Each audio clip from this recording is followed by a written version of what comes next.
Hello friends, welcome back to my channel. Today మొక్కు పొడక సీరియల్లో సుజాత వెళ్ళి అవనికి జంగమదేవర చెప్పిన విషయం చెప్పగానే అవని షాక్ అయిపోతూ ఉంటుంది. అంతలో శ్రీకర్ కూడా అక్కడికి రావడంతో శ్రీకర్ కూడా షాక్ అవుతూ ఉంటాడు. ఇక సుజాత, వద్దవని, నువ్వు కోరి కష్టాలు కొని తెచ్చుకోవద్దు, పిల్లల్ని కనొద్దు అని ప్రాధాయపడుతూ ఉంటుంది.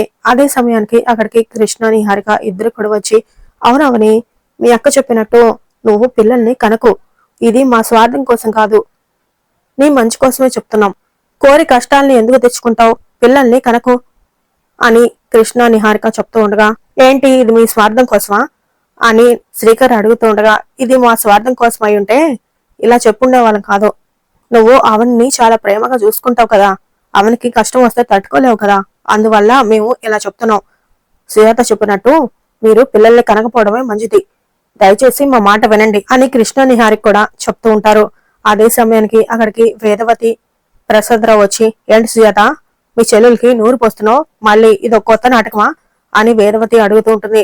ఇది నాటకం కాదు, ఇందులో నా ఉద్దేశం ఏమీ లేదు, అవనికి పిల్లలు పుట్టకుండా ఉండాలని నేను ఎందుకు కోరుకుంటాను, అవని మంచి కోసమే చెప్తున్నాను, జంగమదేవర చెప్పిన విషయమే చెప్తున్నాను, అవని 10 కాలాల పాటు సంతోషంగా ఉండాలంటే పిల్లల్ని కంటానికి వీల్లేదు, మీకు వారసులే కావాలంటే మిగతా వాళ్ళు ఉన్నారు కదా, వాళ్ళ దగ్గర నుంచి ఆశించండి, అంతేకాని నా చెల్లెలు అవని పిల్లలు కందు అని సుజాత చెప్తూ ఉంటుంది.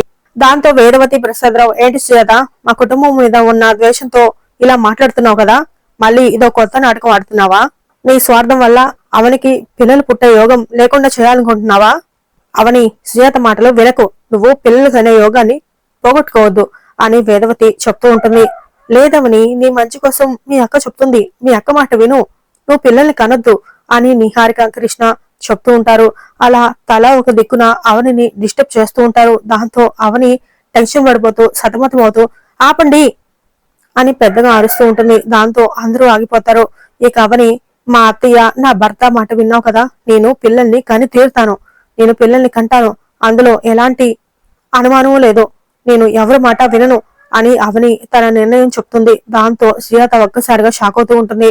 ఇక అవని మాత్రం, అక్క, నా మాట విన్నావు కదా, నేను పిల్లల్ని కంటాను, ఇక నువ్వు ఇక్కడి నుంచి వెళ్ళిపో, నా పర్సనల్ విషయాల్లో కలగ చేసుకోవద్దు, మా ఇంట్లోంచి వెళ్ళు అని అవని చెప్తూ ఉంటుంది. దాంతో సుజాత మరింత షాక్ అవుతూ ఉంటుంది.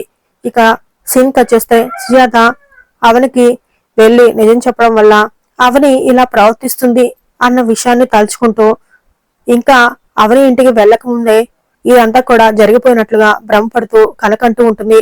అంతలోనే కళ్ళలోంచి తేరుకొని షాగవుతూ కంగారు పడుతూ ఉండగా అంతలో నరసింహ వచ్చి, ఏంటి సుజాత, ఇంకా అవని ఇంటికి వెళ్ళలేదా అని అడుగుతూ ఉంటాడు. లేదండి, అవని ఇంటికి వెళ్తే అవని నా మాటలు నమ్మకపోగా ఇంకా నన్ను ఆ ఇంట్లోంచి వెళ్ళిపోమన్నట్టు నాకు కల వచ్చింది, అవని ఎందుకో ఈసారి నా మాట వినదేమో అనిపిస్తుంది, నాకు చాలా కంగారుగా ఉంది అని సుజాత అంటూ ఉంటుంది. అలా అని చెప్పకుండా ఉంటే తప్పు సుజాత, నువ్వు వెళ్తావా లేదంటే నన్ను వెళ్ళమంటావా, నేనైనా వెళ్ళి చెప్తాను అని నరసింహ చెప్తూ ఉండగా, లేదండి వద్దు, ఈ విషయం గురించి తర్వాత ఆలోచిద్దాం, మీరైతే ముందు ట్రిప్ కు వెళ్ళండి అని చెప్పేసి సుజాత లోపలికి వెళ్తూ ఉంటుంది.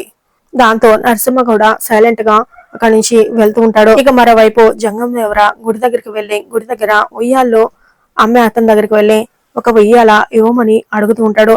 అతను, మీకెందుకు స్వామి అని అడుగుతూ ఉండగా, నాకు ఎంతో ఇష్టమైన అమ్మాయి తరపున నేను ఉయ్యాల కట్టి ఆ దేవుణ్ణి మనస్ఫూర్తిగా వేడుకుందామని అడుగుతున్నాను అని అడగగానే, మీకు అంత ఇష్టమైన అమ్మాయి అంటే ఎవరు స్వామి, అంత ముఖ్యమైన అమ్మాయి ఎవరు అని అతను అడగగానే, తను నాకు కూతురుతో సమానం, ఆ అమ్మాయికి కష్టం వచ్చింది, అందుకే ఉయ్యాల నేను కట్టి దేవుణ్ణి వేడుకుందామని వచ్చాను అని స్వామీజీ చెప్తూ ఉండగా, అలా అయితే ఆ అమ్మాయినే పిలిపించి తన ద్వారానే ఉయ్యాల కట్టించవచ్చు కదా స్వామి అని అడుగుతూ ఉండగా, లేదు, ఆ అమ్మాయిని పిలిపించి ఈ ఉయ్యాల కట్టించడం వల్ల ఆ అమ్మాయికి చాలా బాధ కలుగుతుంది, అందుకే ఆ అమ్మాయి తరపున నేనే ఆ ఉయ్యాల కట్టి ఆ దేవుణ్ణి వేడుకుందామని, తనకు ఎలాంటి ఆపద కలగకూడదని మనస్ఫూర్తిగా కోరుకుందామని వచ్చాను, ఒక ఉయ్యాలు ఇవ్వు అని అడుగుతూ ఉండగా, ఆ అమ్మాయి ఎంత అదృష్టవంతురాలు స్వామి, మీ ప్రేమను పొందిందంటే ఆ అమ్మాయి చాలా అదృష్టవంతురాలు అని అంటూ ఇక ఆ కొట్టతను ఉయ్యాల చేతికి ఇవ్వగానే వెంటనే స్వామీజీ చెట్టు దగ్గరికి వెళ్లి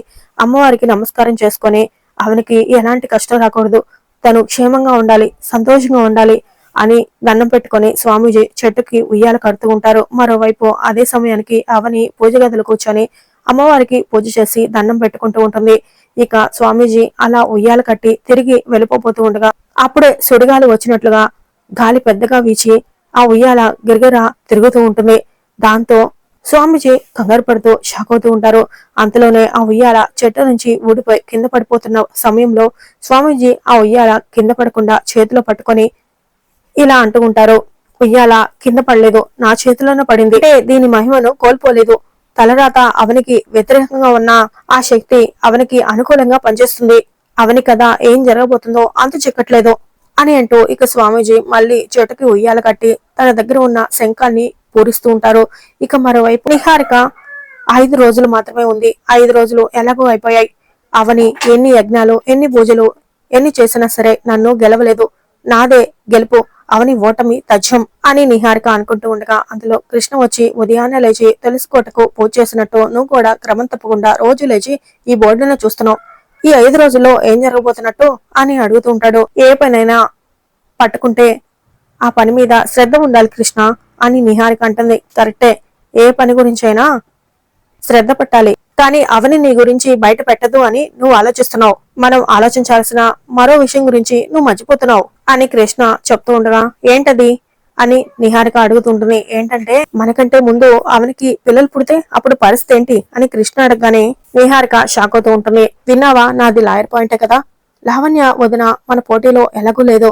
అవని మనకు పోటీ వస్తే తీవ్రంగా ఆలోచించాల్సిన విషయం ఏమంటావు. చూసావా, నేను నీకంటే ఎక్కువ ముందు చూపుతూ ఉన్నాను అని కృష్ణ అంటూ ఉండగా ఓరి నా పిచ్చి మొగుడా అని అంటూ ఇక కబోర్డ్ దగ్గరికి వెళ్లి ఒక టాబ్లెట్ సెట్ తీసి నిహారిక చూస్తూ ఉండగా ఏంటవి, మోషన్స్ టాబ్లెటా అని కృష్ణ అడుగుతూ ఉండగా కాదు, పిల్లలు కలగకుండా చేసే టాబ్లెట్స్ అని నిహారిక చెప్పగానే ఒక్కసారిగా షాక్ అయిపోతూ చాలా కంగారు పడుతూ ఏంటవి, పిల్లలు కలగకుండా చేసే టాబ్లెట్సా, ఏంటి ఇవి నువ్వేమైనా వాడుతున్నావా అని కృష్ణ దగ్గరికి వెళ్లి పెద్దగా అరిచి అడగబోతూ ఉండగా నిహారిక కృష్ణని మాట్లాడనీయకుండా నోటి మీద చేయవేసి ఇవి పిల్లలు కలగకుండా పిండాన్ని కడుపులోనే నాశనం చేసే టాబ్లెట్స్, ఇవి అవని మీద ప్రయోగించడానికి ఉపయోగపడతాయని సేఫ్ గా తెచ్చి పెట్టుకున్నాను. నీలాగే నాకు అనుమానం వచ్చింది, మనకంటే ముందే అవని శ్రీకట్లు తల్లిదండ్రులైతే ఏంటి పరిస్థితి అని.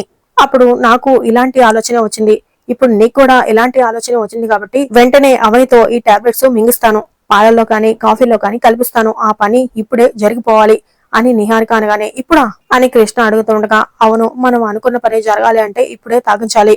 ఇప్పుడు చెప్పు, నాకు ముందు చూపు ఉందా లేదా అని నిహారిక అడగగానే ఉంది ఉంది, నాదే తప్పు అని లెంపలేసుకుంటూ ఉండగా నువ్వు ఇక్కడే ఉండు అని ఇప్పుడే పూర్తి చేసి సాధించుకొని వస్తాను అని చెప్పేసి నిహారిక అక్కడి నుంచి టాబ్లెట్స్ తీసుకొని వెళ్ళగానే అమ్మో, నా పిల్లలతో జాగ్రత్తగా ఉండాలి, నేను కూడా ఏదైనా తేడా చేస్తే నాకు కూడా ఏదైనా టాబ్లెట్ మింగి చేసినా మింగి చేస్తుంది అని కృష్ణ అనుకుంటూ ఉంటాడు.